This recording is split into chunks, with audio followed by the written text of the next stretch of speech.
Nossa história começa com uma menina aparecendo com lágrimas nos olhos, esperando somente uma morte que não viria. Ela havia sido caçada e espancada, e ninguém queria salvá-la. Ela era uma existência insignificante. Mas, no fundo, ela só queria ser feliz. Mas naquele momento, ela só queria que sua vida acabasse logo e achava que só Deus poderia salvá-la. E então, nos céus, um homem aparece. Ele a encara e diz que, pelo rosto da menina, ela parecia ter uma vida muito chata. E para você que também segue uma vida chata, igual essa menina, eu já peço para que você siga o canal e, se gostarem do vídeo, não esqueça de dar o like. E é isso, vamos continuar essa história. Um homem observa uma criança e percebe que as pessoas não podem resistir à morte, mesmo quando elas queiram muito viver. Ela eventualmente chegará ao fim, de uma maneira ou de outra. Então nosso quadro muda e alguém comenta que há fantasmas naquele hospital. Outro funcionário diz que os espíritos dos pacientes mortos ficam nos quartos e as luzes da sala de cirurgia vivem ligando e desligando. E então, uma enfermeira pergunta quem fará a patrulha noturna, e eles dizem que ela pode ir sozinha. A mulher então parte e anda pelos corredores escuros e pensa que fantasmas não são tão assustadores, mas que ela deveria voltar logo. Ela pensa que humanos são muito mais assustadores do que fantasmas, e ao adentrar uma sala, ela se depara com uma figura assustadora no escuro. Ela então grita, só que lá há um sorridente garoto no escuro que pede para que ela não grite, ou senão ela vai acabar acordando todo mundo. E ela o reconheceu como Osamu. O garoto está usando um roupão e segurando um telefone em sua mão. A enfermeira diz que ele não pode sair por aí sozinho, pois não sabe quando ele pode ter alguma crise. O garoto se desculpa. Então, ele comenta que Sugiyama disse que haveria fantasmas por lá. Então, ele queria ver se era verdade. Ele continua dizendo que queria uma prova concreta e que se eles pudessem ser vistos, significaria que eles emitem ondas de calor, elétrons ou luz. Ele então provaria que fantasmas existem usando um aplicativo. A enfermeira pede apenas para que ele não crie outra explosão no hospital. Ninguém havia se machucado da última vez, mas ele deveria parar com isso. Ele ignora o comentário da enfermeira e diz que tudo aquilo era interessante e que, na verdade, ele só estava curioso para saber para onde ele iria depois que morresse. Então a enfermeira diz que ele ficará bem e que logo irão encontrar uma cura para ele, mas ele logo muda de assunto e comenta sobre seu próprio cabelo. Ele o deixou crescer porque sua mãe pediu a ele. Era uma espécie de promessa que ele somente cortaria o cabelo quando saísse de lá, do hospital, curado. Então ele começa a falar sobre sua morte e então a enfermeira segura sua mão. Ela sorri e diz que ele ficará bem de cabelo curto e que, quando isso acontecer, ele terá que voltar ao hospital e mostrar como ele ficou. Então o garoto revela possuir uma doença sem cura, raríssima, desde os 9 anos de idade. Há 30 anos atrás, 3 médicos descobriram essa doença, cuja causa e cura desconhecem até hoje. Mesmo com exames dando normais, a doença pode atacá-lo a qualquer momento e matá-lo rapidamente. E não importa quantos testes sejam realizados, nada de anormal é encontrado nos exames. Esta doença rara só foi relatada 6 vezes no mundo inteiro, e Osamu é o único japonês com ela. E então o garoto retorna para seu quarto e se lembra de quando recebeu uma flor que significava esperança. A moça que lhe deu aquela flor disse que se tornaria médica para que conseguisse curá-lo. Osamu, ainda criança, perguntou a ela se ela realmente estava falando sério, e a moça disse que aquilo era uma promessa. Todos da equipe acreditam que ele será curado. Porém, honestamente, ele já não conta mais com isso. Mesmo assim, ele não quer morrer sem ter realmente vivido de verdade. Ele não quer morrer sendo inútil. E de repente, começa a jorrar sangue de sua boca. E ele começa a se engasgar com o próprio sangue. A enfermeira grita e pergunta se ele consegue escutá-la, mas as forças de Osamu se esvaíram com a mesma intensidade dos gritos daquela enfermeira. E então, simples assim, sua vida acaba, pelo menos naquele mundo. Após isso, vemos um veado e uma flecha apontada em sua direção. A criatura, no entanto, possui um terceiro olho na testa, que se vira na direção da flecha, partindo em sua direção. E então a flecha o atinge, e alguns monstros aparecem. Eles correm em sua direção. E tudo isso aconteceu com Osamu assistindo, mas ele não entendeu nada daquilo. Então ele se pergunta se ele está morto. Relembrando um pouco da sua doença, ele diz que passou quase toda a sua vida dentro do hospital e que lembra de ter morrido. E por um instante, ele se pergunta se aquelas memórias realmente pertenciam a ele. E então, ele somente observa as criaturas devorando o veado e se pergunta o que eles eram. Assim, ele conclui que tudo aquilo era um sonho e que tudo era sua imaginação. Uma das criaturas o nota e aponta o arco em sua direção. A flecha sim voa, mas passa através dele, fazendo ele pensar que tudo é um sonho, mas o monstro continua correndo em sua direção. Assustado, ele grita que não quer morrer. E então, algo acontece com a criatura, e ela começa a se desintegrar, e cai sem vida no rio. Ele levanta sua mão e absorve algo vindo da criatura. Ele se sente absorvendo algo como a energia daquele ser. E Osamu sente algo dentro dele crescer. As outras criaturas ao redor tentam atacá-lo, e então ele levanta sua mão. As criaturas congelam. E ele percebe que quando maior os números das criaturas, mais elas demoram para morrer. Ele começa a chorar e diz que não quer morrer novamente, e então mata as criaturas, retirando assim novamente a vida deles. E então, pela primeira vez, Osamu nota que não pode ser atingido e se questiona se agora ele não seria uma espécie de fantasma. Porém, ele deixa essas dúvidas de lado e entende que nada daquele mundo é familiar para ele. A esse ponto, ele já entendeu que consegue absorver a força vital de outras criaturas, mas parece que há uma existência ainda maior dentro dele próprio. Ele olha para as próprias mãos e se assusta. Elas estão diferentes de antes. Ele então as lava no rio e vê seu reflexo na água. E conseguiu tirar a prova que queria. Ele realmente era ele mesmo. E então se lembra que Osamu era o seu nome. Ele então relembrou o que havia acontecido e a sensação de morrer, e ele não queria sentir aquilo novamente. De algum jeito, ele voa e percebe que somente sabe que naquele momento ele não quer morrer e que nessa sua segunda vida ele não iria falecer. E por isso, ele eliminaria qualquer um que fosse uma ameaça para ele. Ele pensa que agora, como tem uma nova vida, ele também deveria ter um novo nome. Ele então diz que Osamu pode ser lido como Shu. E para seu sobrenome, ele pensa em Ark, que significa superior, e Light, que combina com o seu nome anterior. Agora, ele seria Shu Ark Light. Agora sozinho, ninguém iria ser contra seu novo nome. Ele fica confuso ao perceber que não sente mais fome ou sono, e que agora também pode levitar. Gritos então são escutados da floresta, e Shu se esconde. Duas crianças aparecem e Shu os observa. Foi então que ele percebeu que também existiam humanos naquele mundo. As crianças chegam e se perguntam o que teria acontecido com aqueles corpos das criaturas. Um garoto fala que, seja lá o que tenha sido, não era inteligente o bastante para queimar os corpos e impedir que a doença se espalhasse. E se pergunta se havia sido um fantasma. O garoto, então, começa a recitar algo. E assim, fogo sai da palma da sua mão, deixando o protagonista surpreso. Mas rapidamente aquela bola de fogo se desfaz. E o garoto se lamenta por não entender o que está fazendo de errado. E sua colega responde que ele está falhando em imaginar a visualização da bola de fogo. A garota tenta lhe explicar, mas ele pede para que ela pare a explicação, porque ele está triste. Ela continua falando que para criar uma bola de fogo, ele precisa imaginar a forma do fogo como nos moldes de cartas que foram dados a eles. Ele então responde que usará magia a partir do seu equipamento mágico mesmo.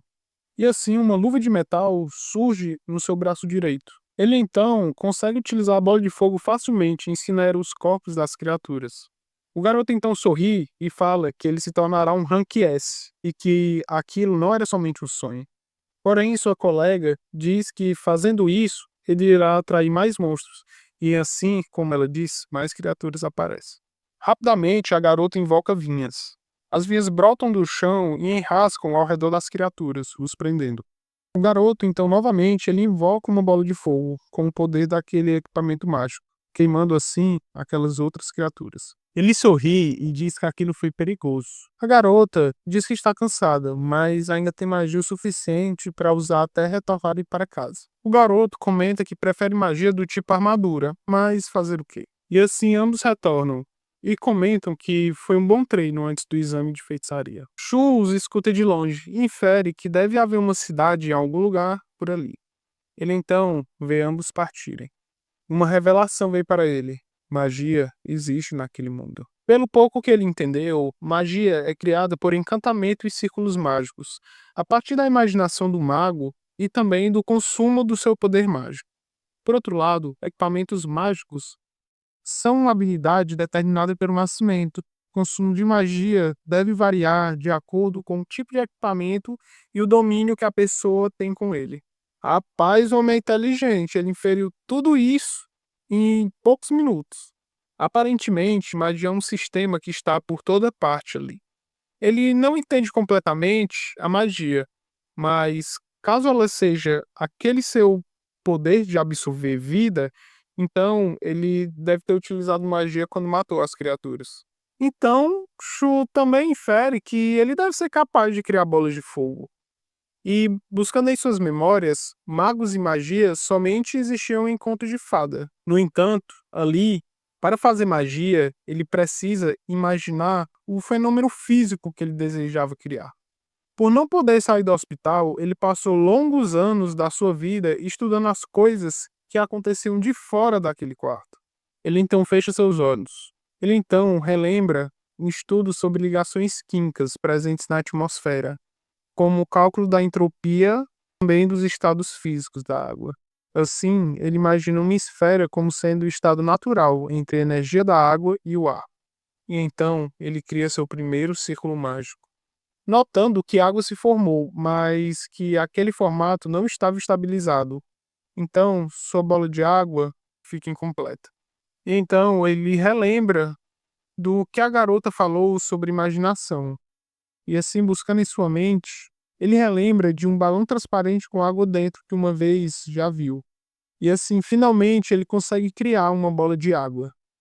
É a mesma energia que ele utilizou para matar as criaturas. E assim, ele tenta atirar a bola de água, mas falha. Ele deduz que é preciso de mais ciclos mágicos para conseguir dar uma direção ao feitiço. Caso ele consiga pesquisar mais sobre a magia, ele então poderá usar seu conhecimento como trunfo. E assim, rapidamente, 3 meses se passam, e agora vemos alguém dizendo não gostar daquele lugar ali. Era um grupo de estudantes que andava pela floresta, e um deles pergunta por que o treinamento tinha que ser logo ali. Uma garota diz que ele pode ir embora se estiver com medo. No entanto, ele diz que ficará, porque quer ver a nova magia de Alice. E o garoto cora de vergonha. A mesma Alice pede para que ele teste sua magia de localização para ver se há monstros por ali. Ele então utiliza magia de detecção na área e localiza um humanoide fantasma de alto rank. Assustada, uma garota diz que nunca viu aquela criatura pela floresta antes, mas o garoto só ignora seu comentário e diz que aquela seria a hora perfeita, pois a criatura ainda não os tinha percebido. Alice testa sua nova magia e vinha sair do solo. Sua magia se chama Era Emaranhada e prende o nosso protagonista. Seus colegas ficam maravilhados com sua nova magia. E então o garoto invoca uma adaga e corre para acabar com o fantasma. O protagonista o vê e manda um olhar letal em sua direção, e surpreendendo o garoto com um círculo mágico aparecendo bem à sua frente. E então uma magia o joga a metros de distância. Alice grita por ele. Com aquilo, aqueles garotos começam a entender pela primeira vez o perigo diante deles. O que eles enfrentam não era uma criatura normal. Essa era capaz de usar magia, e eles entendem que não é qualquer criatura. Shu se liberta das vias e estica sua mão na direção das garotas, as assustando. E uma enorme explosão de vento ocorre. As garotas vão parar no chão, e Shu percebe pela primeira vez que ele foi atacado por humanos e que aquilo era um mau sinal.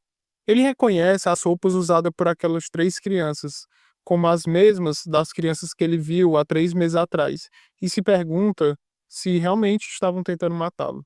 No meio disso, só rapidamente, o garoto aparece em suas costas, com a adaga indo em direção ao seu pescoço. e assim grita furioso para que ele saia de perto de Alice. Shu encara por alguns instantes e lança sua magia de absorver vida na direção do pobre garoto. Assim, o garoto cai e ele toma a vida dele para si. Ele nota que, mesmo de ter absorvido uma vida humana, nada mudou. Ele não possui qualquer ressentimento por aquilo. Em seus momentos finais, o garoto estende a sua mão na direção da pobre Alice, até que ele então percebe que Alice já estava morta e assim chora, perguntando o porquê. Shu, sem qualquer ressentimento, se agacha e fala perto do seu ouvido. Ele culpa o garoto porque ele foi quem tentou matá-lo, então tudo aquilo era culpa dele. E assim, o garoto escuta pela última vez. Shu entende que aquelas mortes causaram um alvoroço e que era só questão de tempo até ele ser descoberto. Então, ele decide voar para longe dali, à procura de um novo lugar. A noite termina e o sol nasce novamente.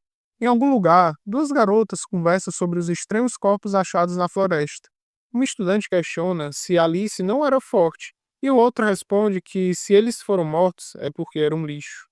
Um careca nervoso bate sua mão na mesa. Enraivecido, ele pergunta como excelentes estudantes morreram em uma floresta com apenas monstros fracos. Três professores conversam sobre suas teorias do que deveria ter acontecido. O careca fala que eles deveriam chamar o exército e diz logo para chamarem um bispo. Uma professora diz que eles precisam primeiro de medidas imediatas, já que dezenas de estudantes adentram aquela floresta diariamente para treinar. Seriamente, o homem responde que a entrada da floresta está proibida para todos até que seja seguro novamente. Ele deseja profundamente que não seja nada demais. Vimos alguém espiando a conversa deles e rapidamente descobrimos que são apenas alguns estudantes bisbilhotando. Novamente vemos Shu voando, indo para algum outro lugar daquele mundo. Ele decide não sair da floresta e somente muda sua localização dentro dela. E vemos diversos fantasmas ali ao seu redor. Shu comenta que eles estão conversando sobre alguma coisa. Ele fala que passou vários dias absorvendo a vida de outras criaturas, e quando percebeu, vários daqueles fantasmas inferiores e sem inteligência vagavam ao seu redor, como se ele fosse uma espécie de seu superior. Provavelmente, eles pensam que outros humanos os evitarão caçá-lo enquanto eles estiverem próximos de Shu. Pela primeira vez, Shu pensa que talvez não seja um humano, afinal de contas. Um daqueles fantasmas tenta se aproximar e falar algo, mas ele não entende. Mas ele escuta dois homens andando pela floresta. Escondido, ele escuta eles falando que algo estava definitivamente por ali. E assim, repentinamente, as árvores que Shu se escondia são cortadas, o revelando. Os dois observam ele e se surpreendem por ele ser apenas o espírito de rank alto. Porém, o de cabelo mais longo diz que ele possui muito poder mágico para um simples espírito. E o outro desconfia que aquele espírito talvez seja a ameaça que procuravam.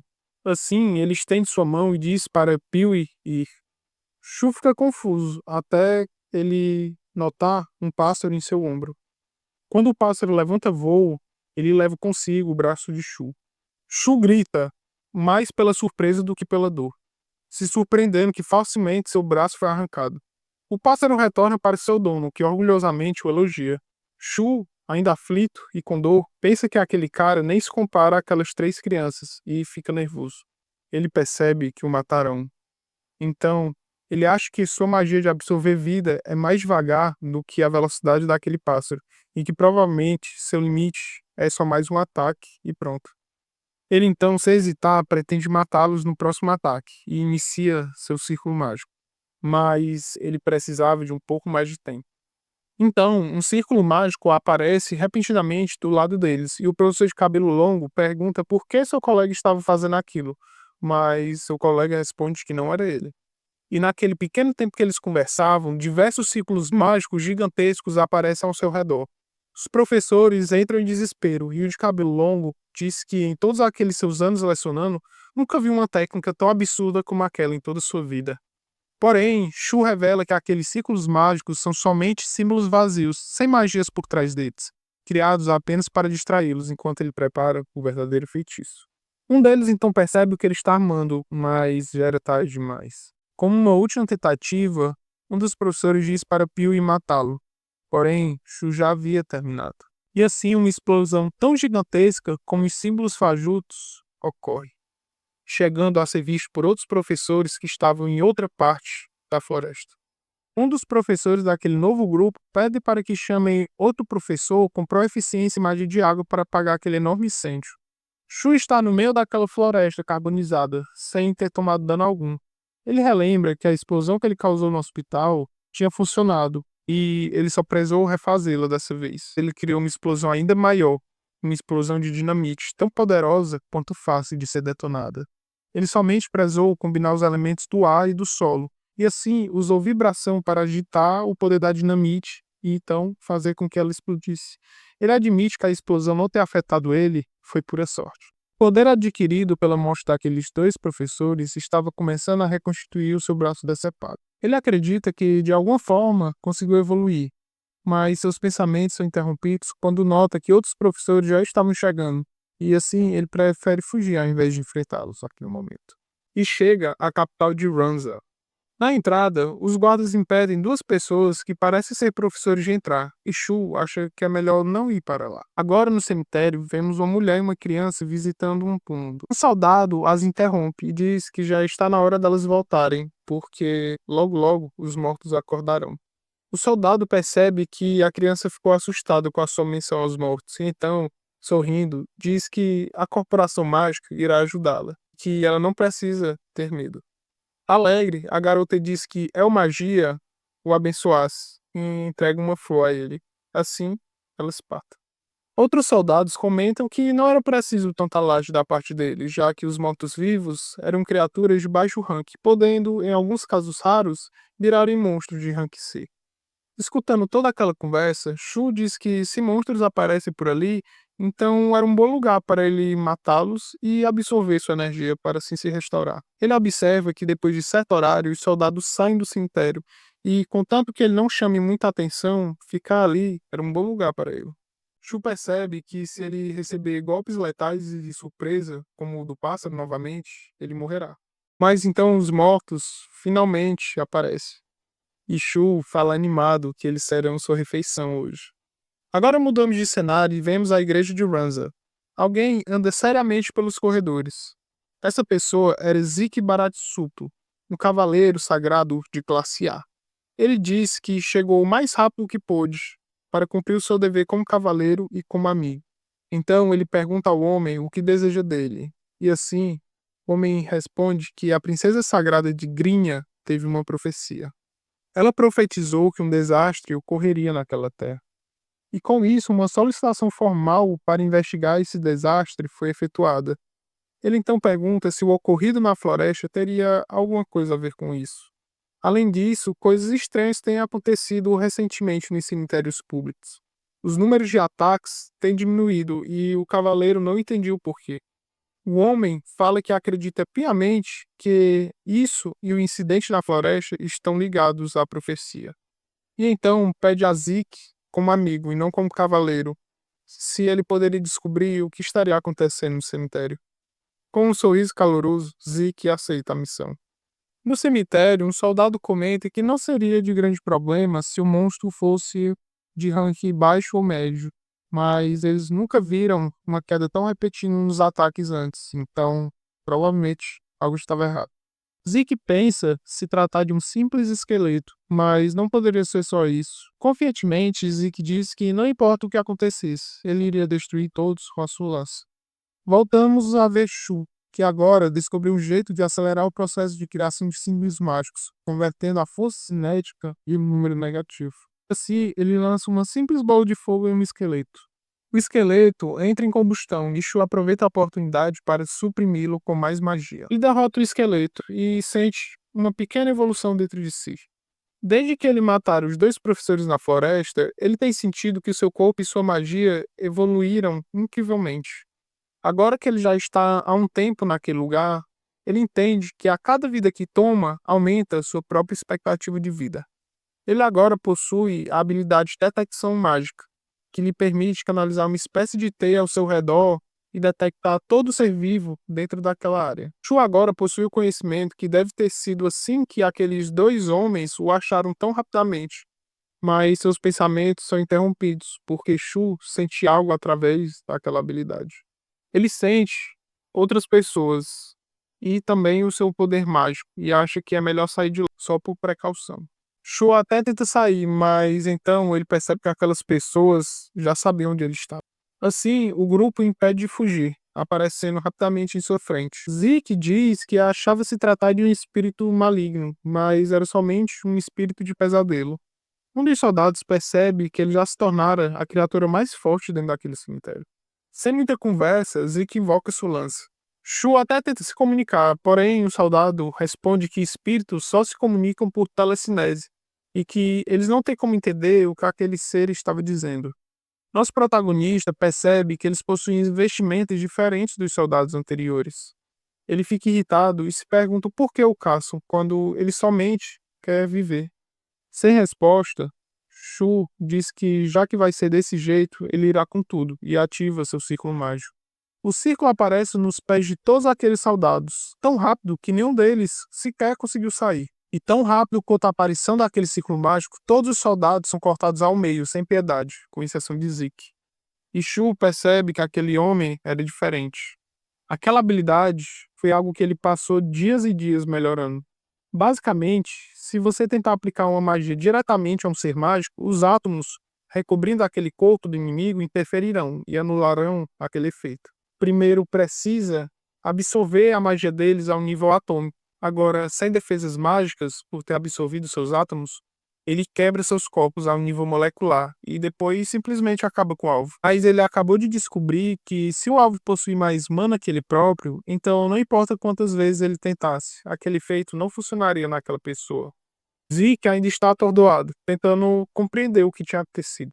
Era difícil de acreditar que um mero espírito havia sido capaz de lançar uma magia de forma tão rápida. Ele não consegue compreender como aquele espírito de nível médio matou tantos soldados em uma única tentativa. Zeke finalmente reage e grita na direção de Shu. Ele ergue sua lança aos céus e de repente diversas outras lanças surgem atrás dele. Zeke o encara, furioso, dizendo que acabará com ele. Shu infere que a lança é uma arma mágica e prepara um contra-ataque. As dezenas de lanças se viram na direção de Shu. Zeke está pronto para realizar seu ataque, e Shu pensa em como não pode perder a concentração naquele momento importante. As lanças partem em sua direção, mas Shu rapidamente ativa um ciclo mágico defensivo. Mas mesmo assim, uma das lanças transpõe seu escudo e o atinge, fazendo-o sangrar no flanco. Porém, as outras lâminas, felizmente, começam a mudar sua direção. Uma delas rapidamente retorna para o rosto de Zeke, e antes de qualquer reação, ela simplesmente atravessa seu crânio. Ainda vivo, Zeke ri daquele absurdo, e assim todas as lâminas restantes retornam em sua direção. E logo em seguida vemos o estado que ficara Zeke, e fica mais do que claro na sua morte. Shu conta que para criar aquele escudo refletor, ele precisou relembrar todos os seus estudos sobre vetores de movimento e também de força, vistos nos seus livros de física. Notamos agora que uma outra lança ultrapassou e atingiu seu olho, porém ele estava se curando e parece não sentir qualquer dor. Ele então absorve a magia e a vida do corpo de Zeke. E logo após, todo seu corpo, inclusive suas roupas também, parecem ter evoluído e ficado mais fortes. Ele nota que nunca tinha evoluído tanto como naquele momento, e suspira aliviado. Shu então toma a decisão de adentrar tão fundo a floresta que nenhum outro ser vivo vai tentar caçá-lo. Voltamos agora para a capital, onde o soldado sugere que aquele homem não devia ver o corpo de Zeke. Tanto o homem fala que o corpo dele foi achado com o dos outros, que partiram na missão do cemitério, e que todos morreram de uma fórmula bem similar aos encontrados na floresta. Pessoas rezavam ao redor do túmulo. O amigo chora pela morte de Zeke e se arrepende de não ter levado mais a sério a profecia. Ele chora amargamente por Zeke e jura perante do seu túmulo que irá impedir aquela profecia de acontecer. Alguns meses se passam e agora vemos um vilarejo de criaturas em Eldera. Os monstros discutem entre si até que notam alguém. Era Shu. Rapidamente, todas as criaturas se ajoelham perante sua presença. Uma das criaturas dá boas-vindas a ele e lhe informa que humanos tentaram adentrar a floresta e matar algum deles.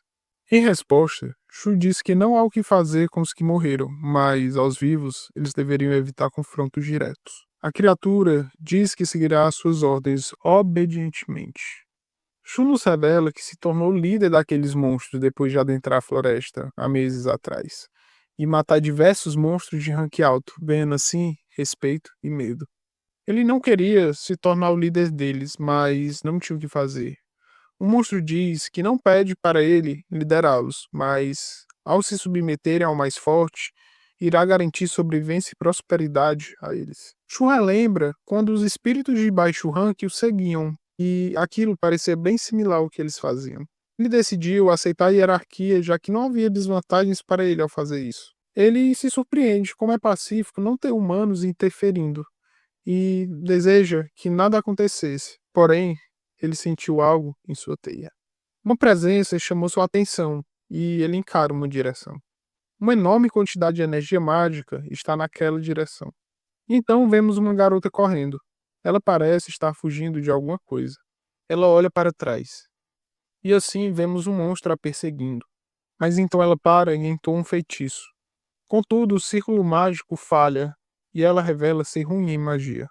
O monstro então crava 2 dedos no seu peito, fraturando seus ossos.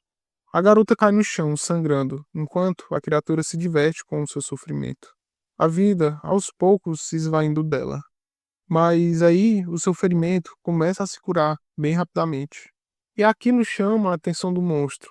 Depois, é possível escutar vários gritos vindo daquela direção.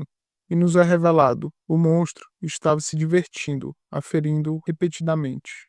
O monstro, de alguma forma, sabe que ela não possui amigos e não tem como se defender, então ele se diverte com seu sofrimento. O monstro está arrancando seu braço. E ela chora, pedindo ajuda para que Magia, o deus daquele mundo, o salve.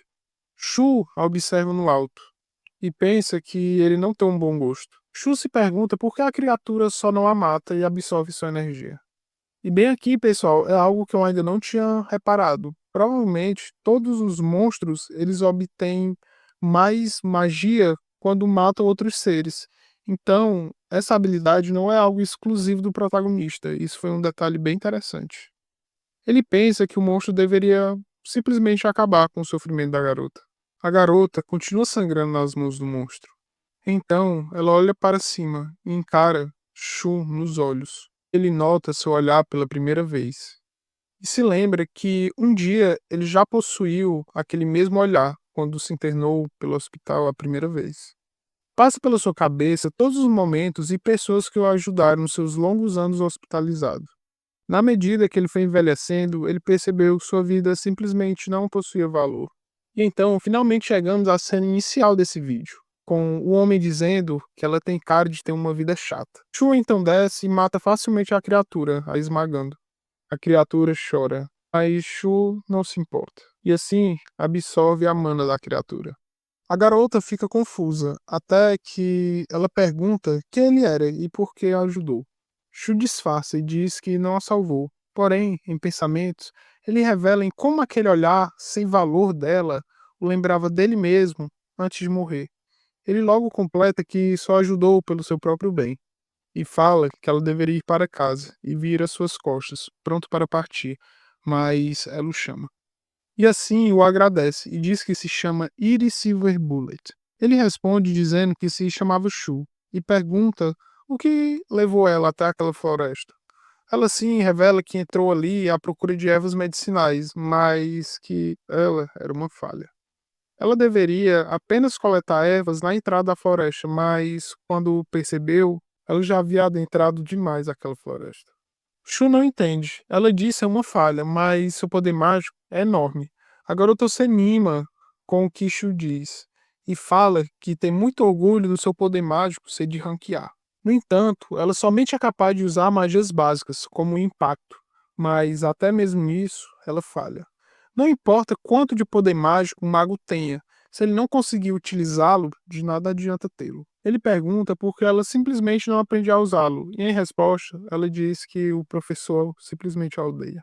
Ela revela que sua habilidade mágica é envolver seu corpo em espécie de armadura, concedendo ela o poder da imortalidade, mas ainda assim ela sente dor ao ser ferida. E contanto que ela ainda possua poder mágico, ela sempre se curará de qualquer golpe. Imortalidade. Havia tantas coisas que Shun desconhecia daquele mundo. O fato dele ignorar humanos estava se tornando cada vez mais problemático para ele. Ele fala novamente que ela já poderia voltar agora. Ela agradece alegremente a Shu e pergunta em que seção ele mora. Contudo, em resposta, ele fala que irá retornar à floresta e ela pergunta o porquê. Mas antes de responder, um gigantesco monstro aparece. Iris fala que aquele é um monstro irritante, mas que ele é bem fraco. Shu ativa sua magia e reclama que ela está atrapalhando. E assim, ativa a técnica do domínio do céu cortante e derrota a criatura facilmente. Mas Iris, ela começa a se tremer e, assustada, diz não compreender a magia que ele usou. Ela diz nunca ter visto ou ouvido falar de um círculo mágico tão rápido e que a magia de vento de sexto círculo deveria ser a habilidade Ciclone e não aquela que ele usou. E impressionada, ela se aproxima e pergunta de novo quem ele era. Sorrindo, Shu responde que aquilo era um segredo e diz para ela calar a boca e ir logo para sua casa, e que ele já estava cansado de ser o seu guia. No entanto, ela fala que só irá embora quando ele lhe responder, e irritado, Shu diz que já perdeu muito tempo com ela. Iris reclama, e então Shu ativa outro círculo mágico, dessa vez debaixo dela. Inesperadamente, ela é teleportada para dentro da cidade.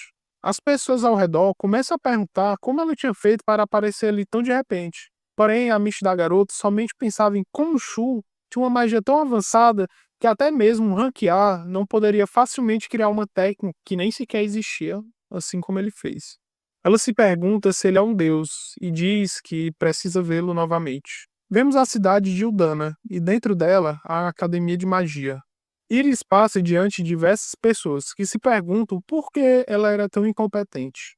Garotas diante dela cortam seu cabelo e perguntam por que ela estava tão feliz mesmo sendo uma falha. Diz que alguém que não consegue usar magia não poderia agir assim. Vemos ela agora isolada em seu quarto, encarando a lua e depois olhando para um retrato que provavelmente era de seus pais.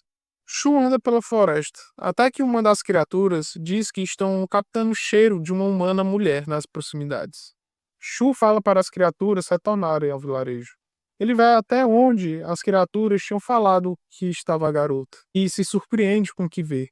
Era Iris, totalmente sido capturada por um monstro, e pergunta até se ela gosta de ser atacada.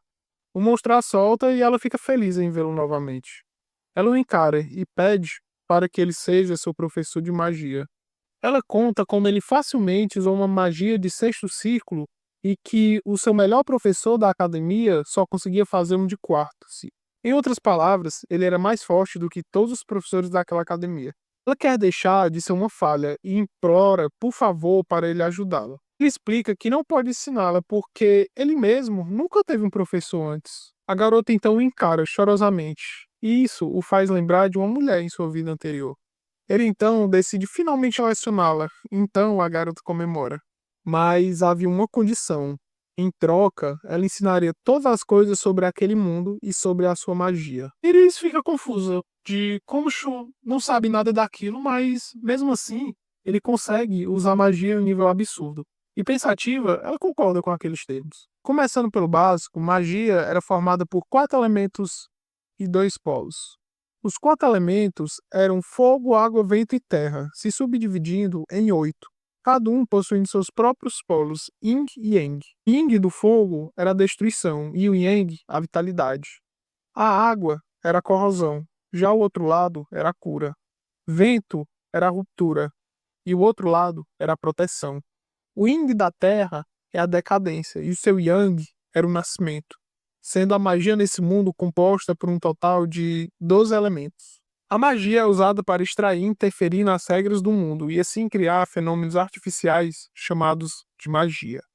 Quando o círculo mágico é completado, a magia é ativada. Shu acredita que as pessoas daquele mundo não compreendem completamente os fenômenos que criam com aqueles elementos. Ao contrário dele, que quando pensa em criar uma bola d'água, Ele visualiza toda a fórmula química do que quer primeiro. Contudo, as pessoas dali apenas imaginam a água flutuando em sua mão em um formato esférico. Provavelmente, era um nível de entendimento que ele possuía que fazia com que suas magias fossem tão fortes e tão rápidas comparadas aos demais. E agora, ele sentia que compreendia melhor a magia. E pergunta do que se trata as camadas dos círculos que ela tanto fala. Eles respondem que as magias são classificadas baseadas no seu poder e na complexidade, indo de primeiro círculo até o 15º.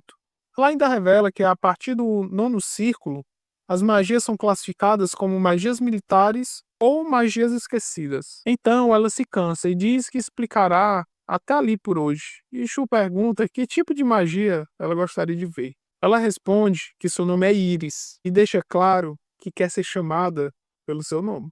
Animada, ela fala que primeiro quer aprender a habilidade de impacto, que consta em lançar uma poderosa rajada de uma longa distância. Shu analisa os cálculos para isso. Então, facilmente ativa a magia de vento, deixando Iris bastante animada. Ele pergunta se ela sabe o que ele fez, e em resposta, ela diz que ele simplesmente ganhou o poder do próprio vento. Mas então ele a corta e pergunta o que seria o vento, deixando-a completamente sem resposta. Ele então pede para ela tentar fazer aquele feitiço. Ela até consegue criar o círculo mágico, mas ele se desfaz. Shu então lhe dá uma aula de física e explica que ondas de vento são causadas pelo ar comprimido, que se limitar o espaço e a aceleração dele, é possível criar a habilidade chamada de impacto. Shu fala que no seu mundo há fórmulas para criar magias perfeitas e assim conseguir ativar os seus fenômenos. Mas ela pergunta então por que ela não consegue criar círculos mágicos. Ele responde que era simples. Era somente porque ela só memorizou a fórmula. Ele não entendia a praticidade dela. Somente saber as falas de um personagem de uma peça não faz a atuação ser boa. É preciso entender o personagem antes disso. Iris, então, chora ao perceber que ela não era uma inútil, ela era somente uma pessoa desinformada. Talvez magia seja sobre entender o mundo.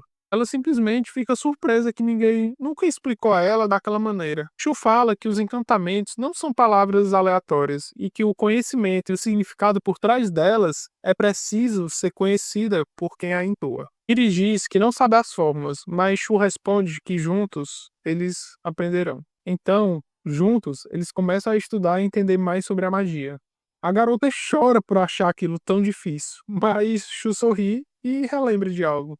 Quando ele era um simples garoto, ele sempre foi curioso sobre o mundo fora das paredes de concreto, lembrando que ele sempre sonhara em ser um estudante no futuro. E assim, Iris entoa um feitiço de impacto. Finalmente, magia de vento sai daquele seu círculo mágico, dessa vez bem sucedido. Seu professor comenta que não foi muito forte, mas que uma vitória é uma vitória. Emocionada, a garota fala que pela primeira vez ela conseguiu realizar uma magia de fato e se chateia por nunca ter tentado pensar naquilo por conta própria. Ela se vira para Shu com o rosto corado e diz que quer aprender mais sobre magia junto a ele. Sorrindo à resposta, e diz que também deseja aquilo. Ele achava que juntar conhecimento e viver isolado seria o bastante para ele. Contudo, Iris o fazia lembrar sobre sua vida passada, e mesmo não acreditando em destino, ele iria continuar com aquele relacionamento por mais algum tempo. Algum tempo se passa e vemos o que os dois aprontaram naquele meio tempo. Os colegas de classe de Iris teorizam que ela deveria ter vendido seu corpo ao professor, para do nada ter melhorado no uso da magia. E mais tempo se passa, e agora ela finalmente atingiu o 7º círculo de magia, se tornando a número 1 da sua sala. Finalmente nos é revelado que Iris é filha de um grande casal de mágicos. Sua ascensão foi reconhecida e agora ela se tornou uma graduada e a partir do ano seguinte ela iria se tornar uma cavaleira sagrada da igreja. Muito animada, ela corre até Shu e diz que finalmente se graduou e agradece por ele estar com ela pelos últimos 2 anos. Shu sorri e fala que não há de quê. Iris fala que as expressões faciais deles se tornaram mais leves com o passar dos anos. Shu diz nem ter percebido nisso e que provavelmente tudo foi por causa dela. Naqueles últimos 2 anos que ele passou ao lado de Iris, ele sentiu suas emoções retornarem de pouco a pouco. Quando ele reencarnou naquele mundo, seu coração era vazio e cheio de trevas, mas agora ele estava feliz com a graduação da garota. Ela informa a ele que agora se tornará uma cavaleira sagrada da igreja de Uldana. Imediatamente, na cabeça de Shu, ele lembra de Zeke. E então diz para ela parar simplesmente de vê-lo e vai embora. Iris fica confusa com aquela reação dele e começa a falar que definitivamente não gostou. Ele explica que cavaleiros sagrados caçam monstros e se admira ao pensar que mesmo depois de longos 2 anos, ela ainda não percebeu que ele era um. Seriamente, ela fala que odeia a ideia de nunca mais o ver. Então, revela que foi até lá porque gostaria muito que ele fosse ver sua cerimônia, explicando que todos que se graduam e se tornam cavaleiros sagrados, eles possuem uma cerimônia de abertura e gostaria que ele fosse como seu convidado. Além de que, como ela não tem pais, então ela não teria ninguém para chamar além dele. Shun respira fundo, então diz que irá. Iris se anima e fala que nunca o perdoaria se ele não fosse. Iris celebra alegremente. Shu sorri e segura sua mão, e diz que ela não mudou nada. As preparações na cidade já começaram. O mercado está vendendo todos os tipos de produtos, e Shu para e pergunta a um comerciante se tudo aquilo era simplesmente por conta do festival. O comerciante responde que é preciso de uma grande cerimônia para dar boas-vindas aos novos cavaleiros sagrados. Até porque eles irão se certificar de proteger a cidade e matar os monstros. Ele pergunta se Shu seria um viajante. Contudo, ele apenas ignora momentaneamente a pergunta e fica feliz por apenas poder interagir sem ser descoberto como um monstro. Então, ele finalmente responde e fala que deve ter se esquecido a época do ano que estava. O comerciante o manda embora quando Shu diz não possuir qualquer dinheiro. E então a cerimônia está prestes a começar. Entre os formandos está a Iris. O homem fala que o sol logo nascerá acima deles e pede para que cada um assuma sua posição. Alguém então aponta para ela e pede para ir até ele. Era o bispo. Ele afirma lembrar de seus pais, Daria e Rose, excelentes cavaleiros sagrados. Mas seu tom fica mais amargo ao lembrar que eles foram pegos no meio de uma batalha. Iris tira o elefante da sala e diz que ambos morreram cumprindo seus deveres. O bispo se desculpa por escutar aquilo e fala que, contanto que ela continue servindo a Deus e acabando com os monstros, ela será recompensada. E fala que conta com ela. Iris, nesse momento, pareceu surpresa com suas palavras. E assim a cerimônia começa. A população inteira celebra a abertura da porta da igreja. Iris simplesmente fica boca aberta com a quantidade de pessoas que está na multidão. E alguém ao seu lado fala que aquilo era natural. Somente poucas pessoas eram escolhidas para virarem cavaleiros sagrados, e que eles deveriam ficar orgulhosos por terem sido os escolhidos por Deus, principalmente porque eles serão os pilares da humanidade. Iris entende todas as bênçãos que conseguiu, até se tornar uma cavaleira sagrada, mas ela não consegue tirar da cabeça se ela realmente seria capaz de morrer pelos outros e por seu Deus, igual aconteceu com seus pais. Ela sente a presença de Shu e se vira em sua direção. Seus olhos brilham e os encaram fixamente. Ele está em cima de uma árvore, a observando. O sol está tão lindo e, por isso, ela sabe que tudo vai ficar bem. Agora, mudamos de panorama e vemos Shu e Iris discutindo sobre um livro. Eles conversam e falam que nos dias de folga de Iris, eles irão estudar.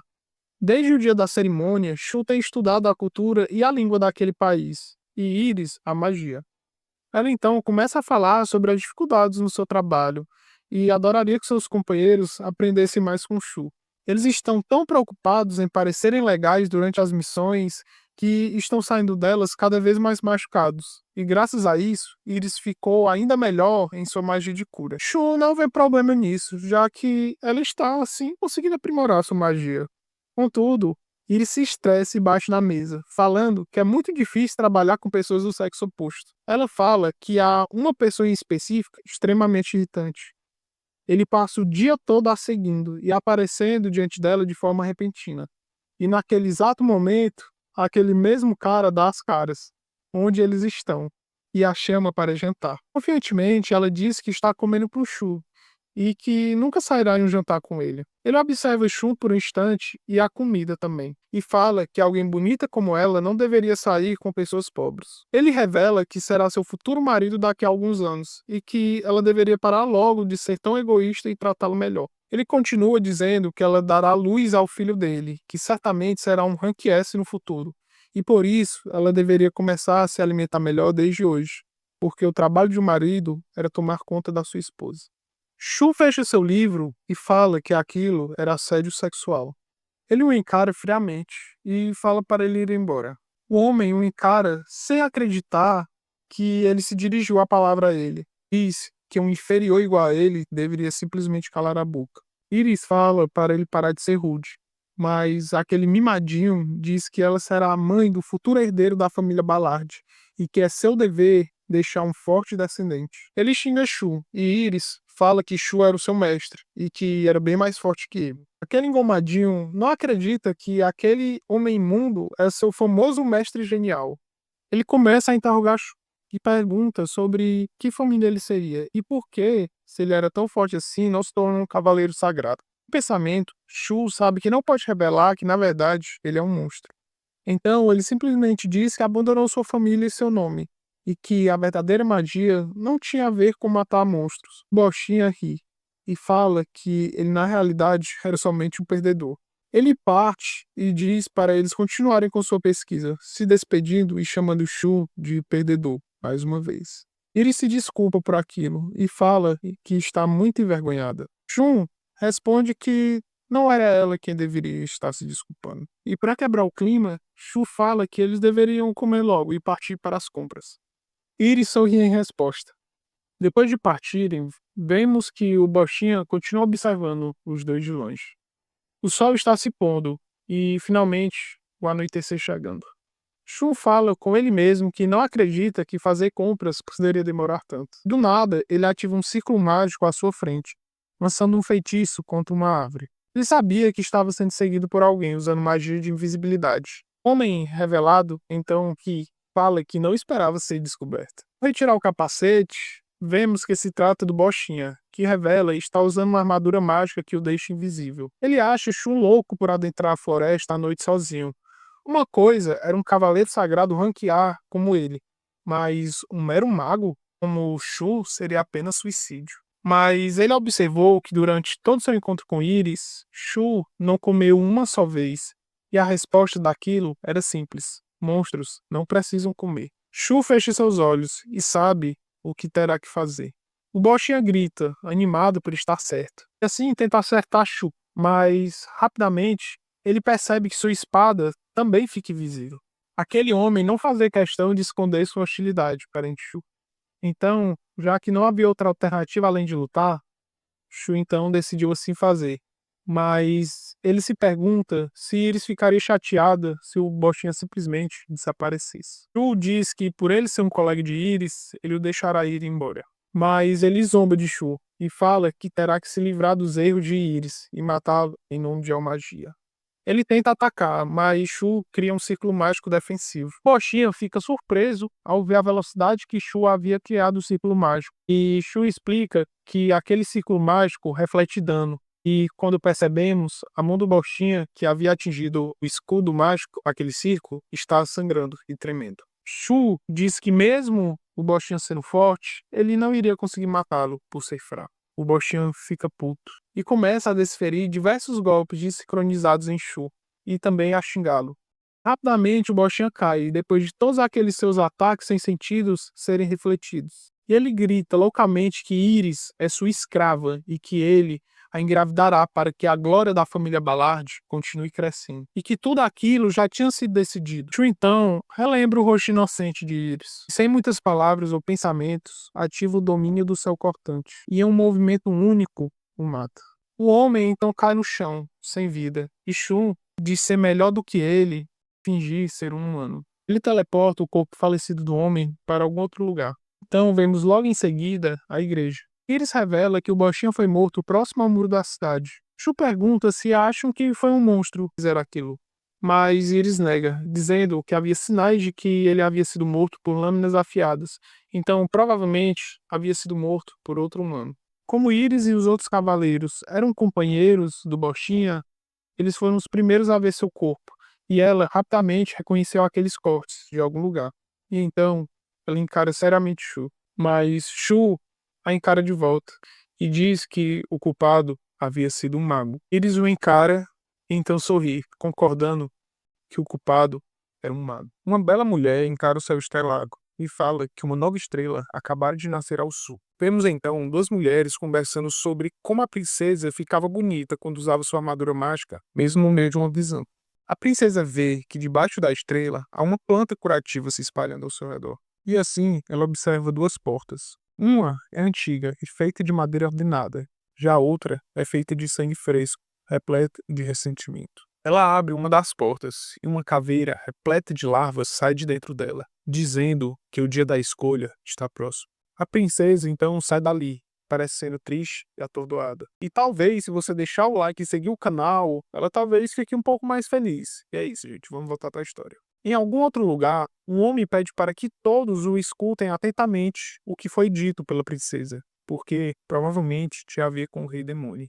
Os homens ao redor ficam agitados e nervosos, afinal, o nome no qual foi pronunciado é o ser que supera todos os outros seres daquele mundo. O homem barbudo diz que a visão havia sido vaga e confusa de diversas maneiras, mas que havia mostrado a aparição de uma estrela malvada na mesma época que o rei mortal Xenon nasceu, ou seja, um monstro que carrega o mesmo peso da coroa de um rei. Um rei demônio nascerá. Um daqueles homens fala que eles devem agir rápido, antes que esse ser se torne, enfim, o rei demônio. O outro exige que envie imediatamente reforços para Eldera e que a nação de Grinha não iria cair, e todos ali tentam de alguma forma assumir a liderança, sem conseguir chegar a um consenso. Havia duas portas para se escolher, eles precisavam, enfim, tomar uma decisão.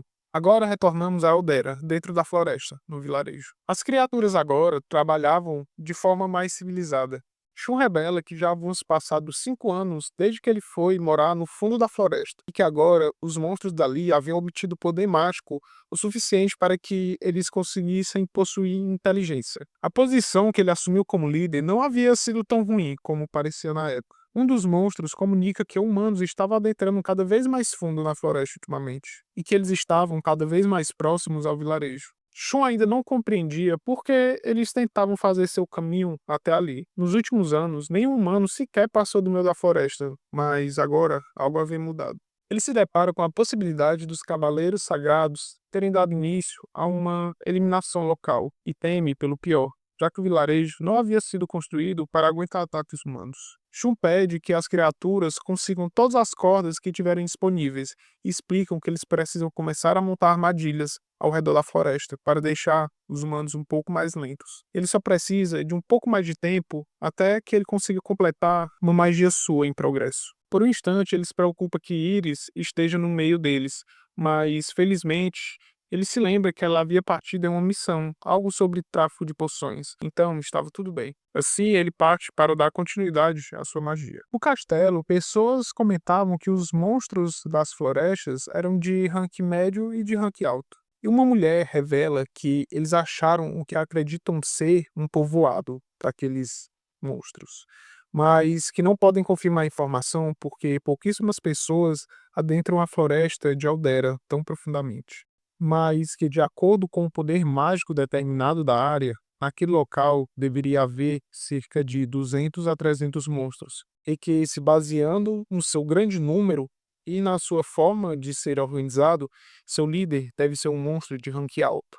Um cavaleiro pega o pergaminho e fica preocupado que o número deles esteja aumentando tão rapidamente, e que havia um relato parecido há tempos atrás, algo sobre um cemitério. O líder de todos ali, Bispo, acredita que o chefe no qual eles estão lidando não é um monstro ordinário qualquer, igual a maioria dos casos. Ele diz que previu que aquele chefe é o rei da estrela malvada, o ser da profecia da princesa, um raro e especial demônio que se diferencia dos demais por sua força fora da curva da normalidade, no qual dizem que ele logo terá o poder destrutivo para eliminar um ou dois países, caso ele fique vivo. Eles prezarão agir rapidamente. Caso eles façam a escolha errada, seu país será eliminado. O bispo então anuncia que as pessoas cujo nome seja chamado estarão escalados automaticamente para a missão e irão imediatamente partir para a floresta de Aldera. O país de Grinha também mandaram reforços que chegarão nos próximos dias, então até lá, a missão deles será enfraquecer o poder da estrela malvada. Ele acredita devotamente que essa missão será um sucesso e começa a chamar o nome dos escolhidos. Ele fala diversos nomes, até chegar ao nome de Íris. Um dos cavaleiros fala que está confiando nela, já que Íris possui a magia de vento mais poderosa entre todos eles. Uma outra mulher diz que deixará a missão do tráfico de poções a par de outra pessoa. Ela deseja que a magia abençoe a todos. Íris revela que já haviam se passado 3 anos desde que ela virara uma cavaleira sagrada, que essa seria sua primeira grande missão e por isso ela daria o seu melhor. Uma amiga de Íris vai até ela e a tranquiliza, dizendo que a vanguarda cuidará deles.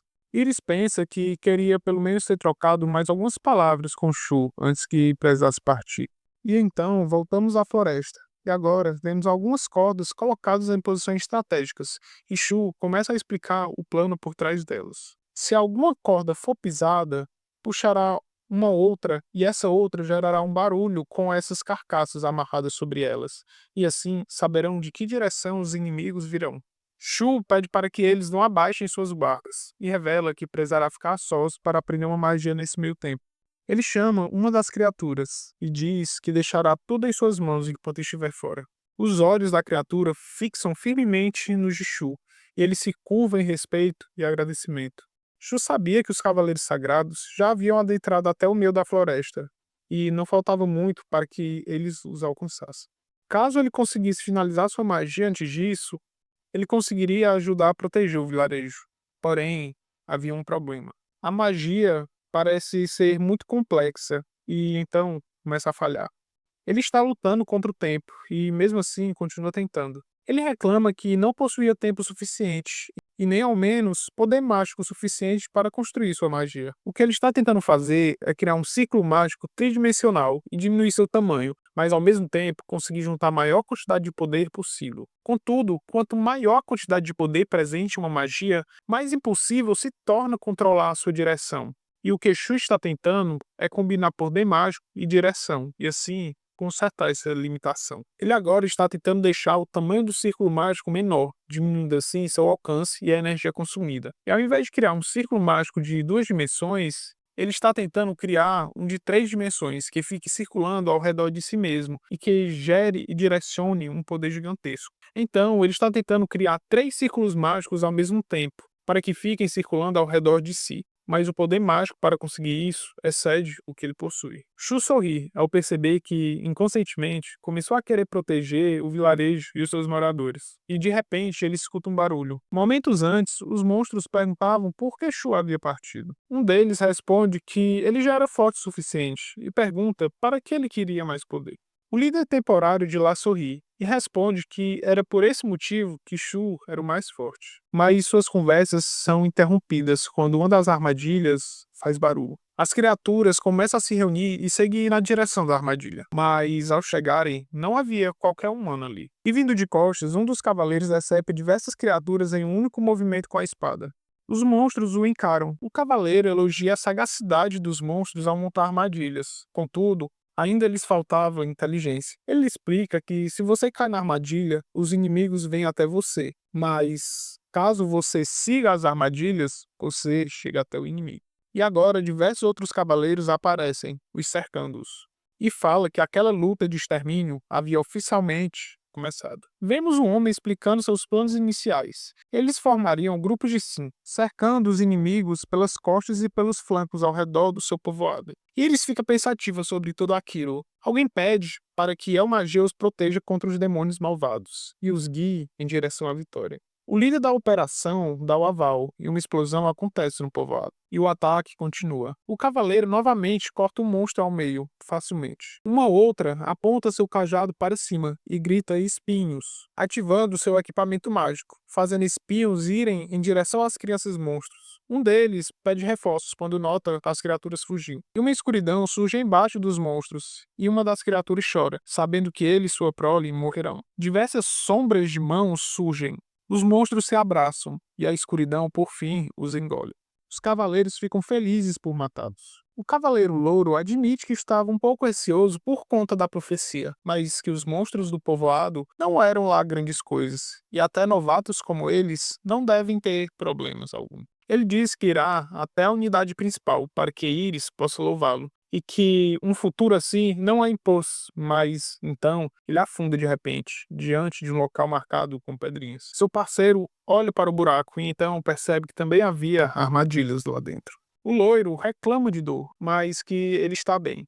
E se pergunta como eles foram capazes de cavar um buraco tão fundo. Aqueles monstros não deveriam nem ser inteligentes a esse ponto, de acordo com os livros. Seu parceiro grita que é perigoso ele continuar lá dentro e que ele deveria dar um jeito de sair logo, mas então ele nota algo ao seu lado e então desaparece. Assim, um monstro com um machado sorri para o garoto loiro dentro da armadilha.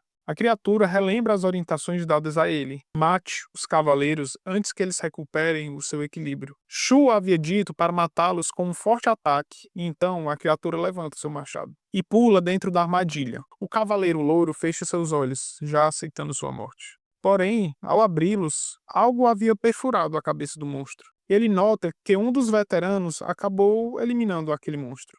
O veterano assim sorri e diz para ele permanecer alerta e que não se deve confiar 100% em livros. Ambos saem do buraco e ele nota que seu parceiro ainda está vivo. Os mais velhos falam que eles devem ir para o sul e se reunir com as tropas logo, e pedir para que Iris cuide de suas feridas. Os novatos assim partem felizes de ainda estarem vivos, e os mais velhos comentam que logo eles acabarão por ali. Porém, seu colega o refuta, dizendo que eles nem sequer acharam o rei ainda, somente monstros sem muita inteligência. Mas então, um deles aponta para sua frente, e diante deles estava Shu, que finalmente chegara. Seu olhar fica sombrio ao ver tantas criaturas mortas. Não era raiva que sentia, era fúria. Dois veteranos se aproximam dele e falam que aquela área era muito perigosa e perguntavam o que ele fazia ali. Ainda cheio de fúria, ele lhes lança um olhar letal, e assim ativa seu domínio do céu cortante sobre os dois. Um veterano ao longe percebe que aquilo foi uma magia de ativação instantânea, mas seus companheiros não conseguem reagir a tempo, e ambos têm suas cabeças decepadas. Aquele veterano que havia salvado o garoto novato grita que eles são cavaleiros sagrados de Udera e que não possui qualquer intenção de lutar contra humanos. Mas Shu fica confuso daquele homem o chamar de humano. Mas então, ele se lembra que esquecera de desativar sua magia que o faz parecer como um humano. O veterano fica triste pela morte de seus companheiros. E erguendo sua espada, diz que Deus não perdoará aquela tolice. Em resposta, Shu fala que nunca os perdoará por destruírem seu lar. Ele instantaneamente utiliza magia gravitacional, deixando o veterano de joelhos, seu corpo ficando cada vez mais pesado. Calmamente, o veterano utiliza magia para deixar seu corpo mais forte. E assim consegue forças para cravar sua espada no chão e desfazer o círculo mágico de Shu. Shu admite que ele é forte, talvez tão forte quanto ele, ou até mais. O cavaleiro pensa a mesma coisa de Shu. E ele grita que Shu se arrependerá do que fizera. E rapidamente alcança Shu, com a sua espada brandida. Shu consegue desviar do ataque nos últimos segundos e garante uma pequena distância entre eles. O homem grita novamente e se vira para ele. E de novo, de forma super rápida, ele alcança a Shu, e dessa vez corta seu braço direito, dizendo que infelizmente errou o coração, mas que havia causado bastante dano. Mas então, sombras saem do braço cortado de Shu. E então, o homem percebe que aquele diante de si era quem eles foram enviados para matar, um espírito que consegue se materializar como um humano. Ele fica aliviado, pois aquilo havia deixado tudo mais fácil. Shu nota raios brancos ao redor da espada emanando quantidades enormes de magia. Ele sabe que se for acertado por aquilo, todo seu corpo explodirá. Ele joga um frasco em direção ao cavaleiro sagrado, e o frasco quebra com a presença dos raios ao redor do homem, e explode, ferindo o lado esquerdo do cavaleiro. Shu então corre para aproveitar a abertura. Com o homem ainda atordoado, ele ativa o domínio do céu cortante, mas nada acontece com o homem. Ele explica que consegue se reforçar e proteger seu corpo daquela magia estranha. Ele exclama que seu nome é Ruberius Round, um cavaleiro sagrado escolhido por Deus para proteger o reino de Udana, e que um mísero espírito não poderia derrotá-lo. Shu é atingido pela adrenalina e relembra pela primeira vez em muito tempo que ele pode morrer, e com isso uma ideia surge em sua cabeça. O cavaleiro fala que ele será eliminado no seu próximo ataque, pois ele usará todo o seu poder. Shu levanta sua mão em resposta, e um círculo mágico pequeno aparece no pé do cavaleiro. O homem somente sorri e não entende o que ele queria fazer com aquilo, Mas então, outro círculo mágico aparece. Ele pula novamente para evitá-lo, assim como fizera com o outro. Ele pergunta se Shu estaria desesperado e fala que até mesmo uma criança poderia desviar daquela magia barata. O Cavaleiro Sagrado se cansa de conversar e ativa seus raios brancos novamente ao redor da sua espada. E vemos ao redor dos pés do homem pedrinhas e um sorriso de Shu. Shu ativa novamente sua magia e o cavaleiro se enraivece, dizendo que aquele será o fim para ele, chamando-o de burro. Prestes a lançar seu ataque, o homem escorrega e cai assim em uma armadilha, com sua arma ainda soltando raios. E aqueles mesmos raios que seriam lançados contra Shu explodem junto ao homem dentro do buraco, lançando o poder mágico aos céus. Shu cobre os olhos com as mãos e pensa que ficou bem próximo da morte. Por sorte, ele ajudou a cavar aqueles buracos, caso contrário, teria sido bastante complicado dele vencer. Dentro do buraco, vemos Rudérius chamuscando, com seu corpo sem vida. Alguém chama Shu pelo seu nome. Quando ele se vira, ele vê que quem o chamou era uma das criaturas que havia sido cortadas ao meio. Ele se desculpa com Shu por não ser forte o suficiente para vencer os humanos e proteger o vilarejo. Ciente de que morrerá, ele sorri e pede para que Shu absorva a sua magia, mesmo que seja pouca. Ele agradece mais uma vez, pois foi graças a Shu, seu rei, que ele foi capaz de pensar. Shu fica em silêncio sofrendo e absorve a energia dele, reconstruindo completamente seu braço. Olhando para os céus, Shu decide que matará todos. E em algum lugar Iris aparece e encara os céus por um momento, igual a Shu. Um homem chamado Zamos cochila sobre uma pilha de cadáveres. Alguém comenta com ele que algumas tropas estão tendo dificuldades em cuidar dos monstros, mas não porque são fortes, mas sim porque há muitos deles. O homem então pula da pilha de corpos e fala que ele deverá chegar em breve. Ele, o rei da Estrela Malvada. Zamos diz que ao matar aquelas pequenas moscas em seu caminho, certamente atrairá o rei. Ele sorri e diz que deixará a limpeza da área com ela, e assim parte. Os corpos atrás dele são queimados. E agora vemos diversos monstros reunidos, resistindo contra os humanos. Um outro garoto loiro aparece e diz que eles são um pé no saco, e fala para que o homem ao seu lado use sua magia pela 15ª vez para acabar com mais um grupo. O homem o obedece e ativa sua magia, Lâmina de Ar Cortante. Um dos monstros entra na frente para receber o golpe e defender seus aliados, assim o cortando ao meio. O loiro fica chocado que o monstro serve de escudo para proteger os que estavam atrás dele, e nesse mesmo momento, Zamo chega e pede para que eles troquem para uma magia de longo alcance. O homem se surpreende pela sua chegada e o chama de capitão. O líder dos monstros entende que aqueles humanos eram poderosos demais para que eles conseguissem lidar. Eles não possuíam chances. Mas ele relembra que Shu deixou a proteção do vilarejo a ele. A criatura fecha seus olhos, aceitando o que está por vir. Zamos avança na direção deles. E de repente, Shu aparece e coloca suas duas mãos nas cabeças dos seus inimigos. Eles ficam paralisados por alguns segundos, pensando em quem seria aquele homem. Shu os manda morrer. E assim, aqueles homens são partidos da cabeça aos pés. Zamos olha para trás e Shu o encara, preparando o próximo ataque. E em um piscar de olhos, Shu o alcança e toca levemente suas costas, ativando um círculo mágico. O corpo do homem então começa a inchar até explodir. Sua cabeça sai voando, separando-se do seu corpo. Shu então explica que aplicou vibração mágica amplificada dentro do corpo do homem, fazendo explodir. Shu reconhece que não era páreo contra aqueles cavaleiros em uma luta frente a frente.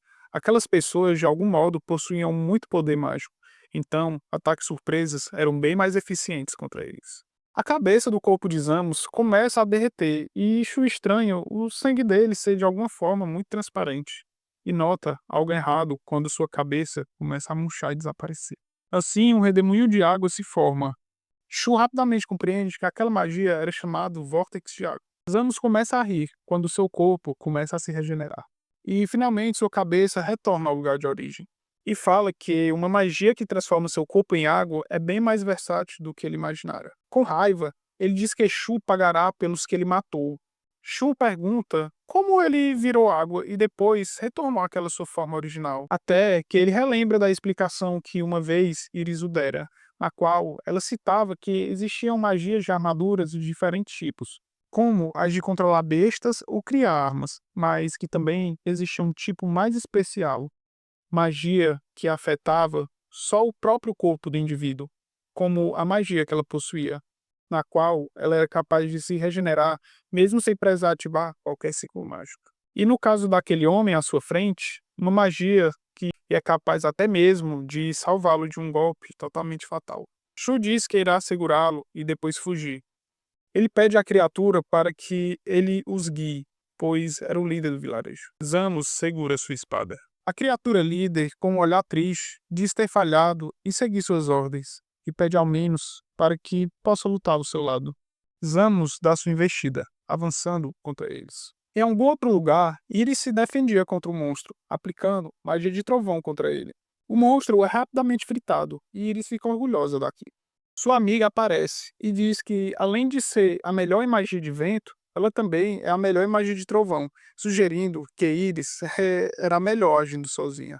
Mas Iris a repreende e fala que só estava conseguindo fazer tudo aquilo porque tinha o apoio dos seus veteranos. Sua amiga esfrega sua cabeça, semelhante a um cachorrinho. Agora que elas acabaram com o seu serviço por ali, elas deveriam se reunir com o resto do pessoal e então ela nota nos céus o sinal de fumaça do seu capitão. Ao chegarem, um grupo de pessoas fica feliz com o seu regresso, e aquele garoto louro que caiu na armadilha pede para que Iris o cure, e outro pergunta se Rubérius estaria com elas. Observamos como ficara aquele local, e os insetos já rondavam os mortos. O garoto loiro pergunta que tipo de monstro aquele ser de rank desastre deveria ser, e que era bastante raro que surja um monstro daquele nível. Um dos seus colegas fala que dessa vez não era um simples monstro de nível desastre que apareceu, e sim um chefe, se perguntando se eles, meros cavaleiros sagrados de rank A, seriam capazes de derrotá-lo. Iris fica com um semblante triste por algum motivo. Então, em sua mente, surge a lembrança de uma mulher dizendo que seus pais haviam sido mortos na subjugação de um monstro de nível desastre. Em outras palavras, ela não tinha mais pais. Mesmo sabendo se tratar de um monstro diferente, Iris via naquela missão como sendo uma espécie de revanche pelo que tinha acontecido aos seus pais, podendo lhe conceder uma redenção. Ao chegar, vemos ambos em pé e vivos, falando que eles estavam atrasados. Os cavaleiros estão perguntando se ele conseguiu capturar de fato o monstro de nível especial. Ele responde que conseguiu prender o monstro em sua armadura mágica, mas que eles não deveriam se aproximar demais, pois todos que o encontraram foram mortos, com exceção dele próprio. Iris tenta passar pela multidão e ver o desastre. No seu caminho jazia o corpo de um monstro. Ela tentava se aproximar, mas havia muitas pessoas altas em sua frente. Até que ela finalmente, por uma brecha, consegue ver o desastre. Mas quem vira era Shu de joelhos, totalmente derrotado e preso por uma magia de água. Iris fica boca aberta ao vê-lo. Shu levanta sua cabeça e a encara. E então ela o chama pelo nome. Iris acorda de repente em um campo florido e Shu lhe dá bom dia e fala que ela caiu no sono de repente. A garota vai até ele e aperta sua bochecha. Ela sorri, falando que aquilo era como um sonho, e pergunta o que ele estava fazendo por ali e por que o capitão o havia prendido. Sem esperar uma resposta de Shu, ela rapidamente fala que ele precisa ir embora dali, em direção à cidade, o mais rápido possível, porque logo a Estrela Malvada estaria por lá. Um dos seus companheiros se pergunta que IP estava acontecendo. Até parece que ela o conhecia. Um dos seus companheiros a puxa pelo braço e diz para que ela se afastasse, afirmando que até mesmo ele poderia não ser capaz de protegê-la, caso esse poderoso ser tentasse atacá-la. Iris o encara seriamente e fala que Shu nunca atacaria.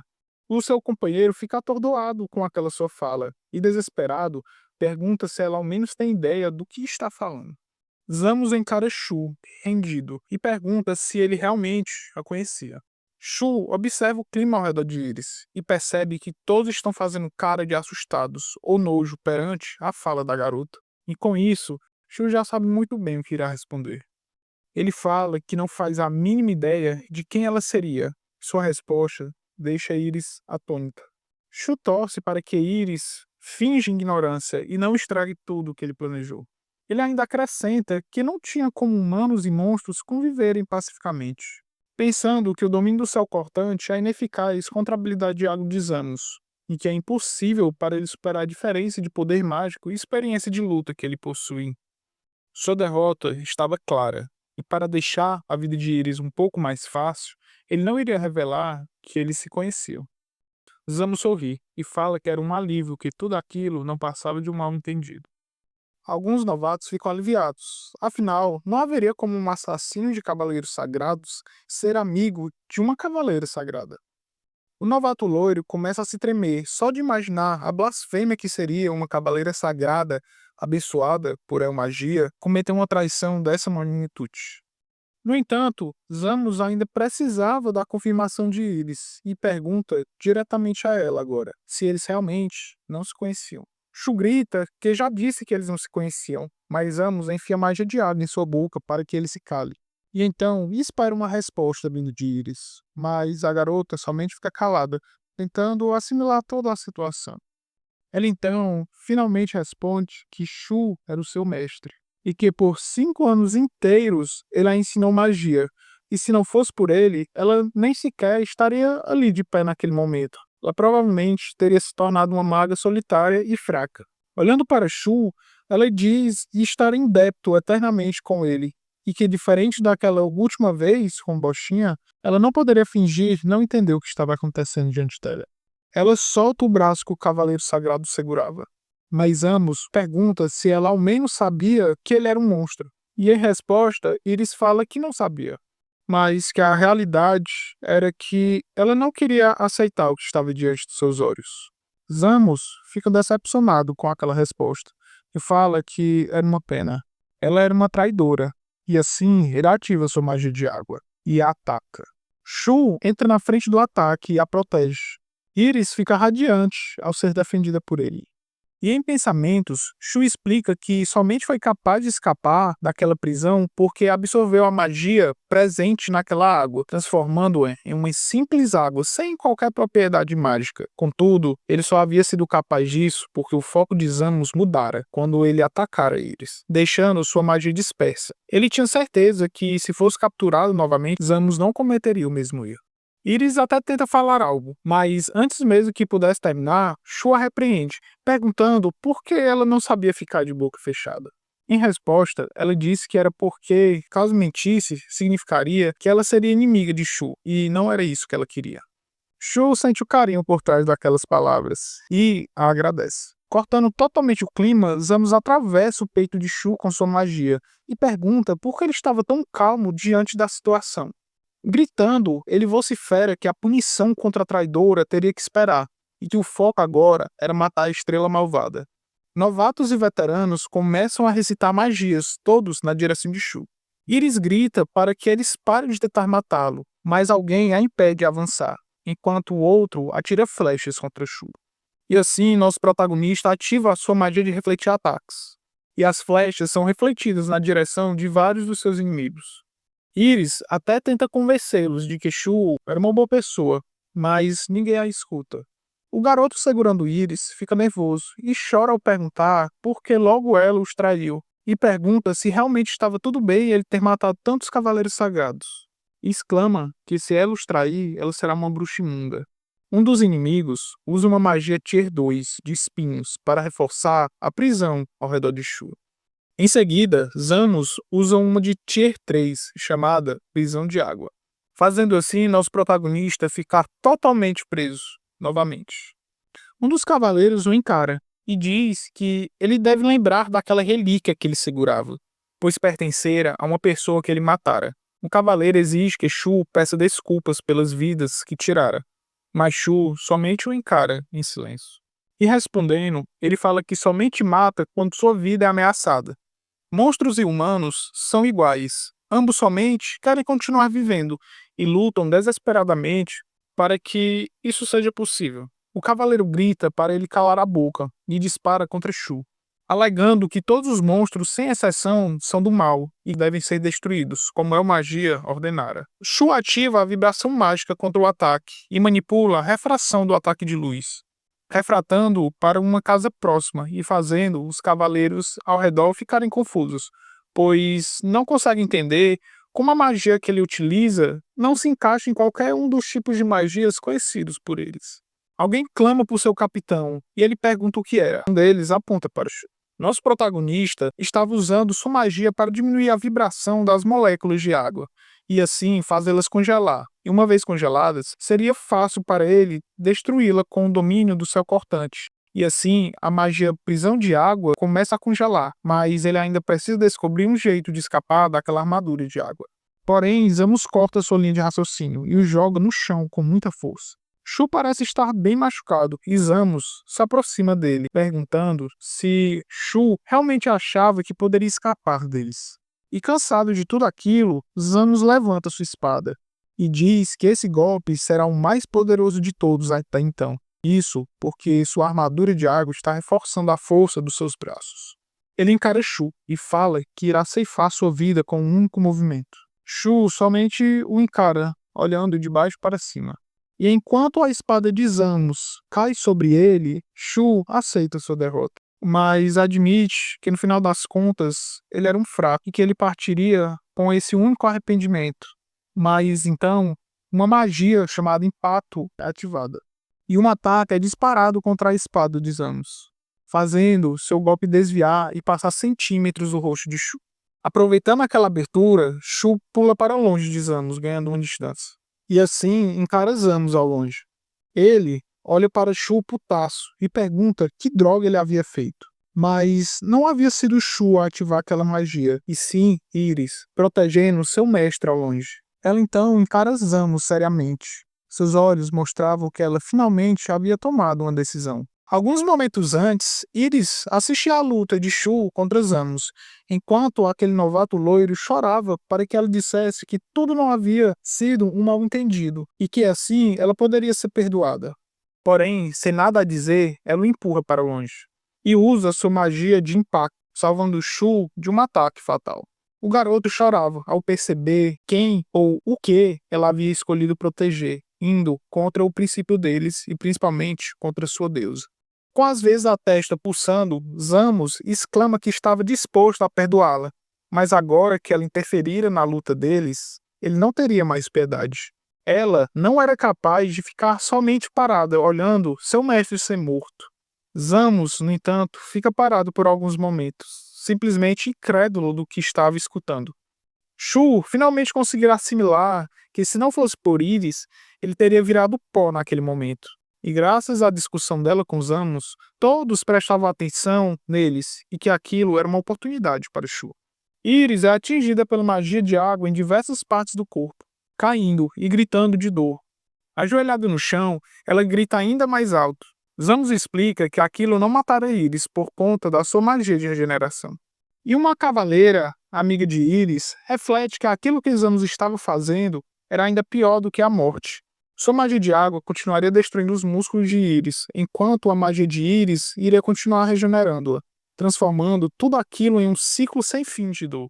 Zamus se adianta, falando que caso ela decidisse ajudar Iris, ela seria tão culpada pela morte dos outros quanto a própria. E encarando Iris, a cavaleira responde que ela certamente havia sido enfeitiçada por alguma espécie de magia do amor. Zamus fica boquiaberto, e ela continua, falando que ele certamente já havia ouvido falar daquela magia, se tratando de uma magia na qual se manipulava e se confundia os sentimentos do coração, fazendo o enfeitiçado perder totalmente a razão. Desesperada, ela grita que esse seria o único motivo válido e plausível para que Iris fizesse algo tão absurdo. Era isso, ela havia sido enfeitiçada, e por isso protegia um demônio. Ela pergunta para Zamus se tudo aquilo fazia sentido. Porém, suspirando, ele responde que, independentemente do que fosse, ele não teria mais misericórdia. A cavaleira segura a armadura de Zamus e diz que a Inquisição iria dar a sentença de Iris. Portanto, ele poderia parar com aquela tortura, gritando em sua cara que ela, Iris, era a novata deles. Em resposta, seu capitão grita que havia sido ela que os traíra. Enquanto discutiam, Iris agonizava de dor, silenciosamente, sem forças até mesmo para gritar. Shu desce dos céus e para ao seu lado, enxugando a lágrima dos seus olhos. A cavaleira finalmente percebeu que Shu se aproximara e corre em sua direção, gritando para que ele se afaste. Shu se levanta sem dizer uma só palavra. A mulher o encara talvez percebendo pela primeira vez com quem ela estava gritando. Shu levanta seu rosto, revelando uma expressão amedrontadora. Ela começa a suar, até finalmente desviar seus olhos dele, encarando Iris no chão, agonizando enquanto a pobre Iris a olhava. A cavaleira sorri e pede para que ele a ajude. Imediatamente, Shu ativa seu domínio do céu cortante, desmembrando assim diversos cavaleiros sagrados, todos ao mesmo tempo. Aquela habilidade tinha sido amplificada pelo ódio que Shu sentia dos que vinham Iris sofrendo e nada diziam. Até mesmo Zamos foi atingido, mas ele rapidamente começa a se regenerar e gritar com Shu. E ele finalmente avança, atacando a estrela malvada, gritando que ele não era um mestre, e sim somente um monstro nojento. Shu o encara por alguns instantes e exclama que matará Zamos ele mesmo. Contudo, o capitão se transforma novamente em água, mas Shu exige que ele morra, levantando sua mão. E então, absorvendo a magia de Zamos. Ele estava começando a não absorver somente sua magia, mas também sua vida, absorvendo até que somente sobrasse aquela armadura mágica vazia. E de novo, ele conseguia escutar o interior da floresta, dessa vez com mais clareza do que antes. E com a morte de todos aqueles cavaleiros sagrados, Shu havia transcendido a um estado além de um espírito comum. Ele agora havia se transformado em um novo ser, uma nova raça. Uma nova raça que ele autodenominou como espírito da morte. Ele começa a se transformar em um novo ser. A magia da armadura finalmente começa a se desfazer, e Iris finalmente pode descansar, mas à sua frente havia uma cabeça. A cabeça da única que tentou ajudá-la dentre todos, falando que ela era uma bruxa traidora. Mas ao olhar novamente, aquela cabeça da sua amiga não falava mais. E, se concentrando aos seus arredores, ela encara todos aqueles corpos despedaçados de todos aqueles seus ex-colegas e chora. E é isso, galera. Por hoje foi só. E como sempre, se você gostou do conteúdo, eu peço para que deixem um like, sigam o canal e comentem aí embaixo o que vocês acharam sobre essa nova parte 3. Lembrando que vocês podem doar um valor entre R$ 2 a R$ 500 e tendo seu comentário destacado entre os demais. E também significando que vocês estão gostando do projeto, que é esse canal e também desse vídeo. E é isso, galera. Um bom dia a todos e até a próxima.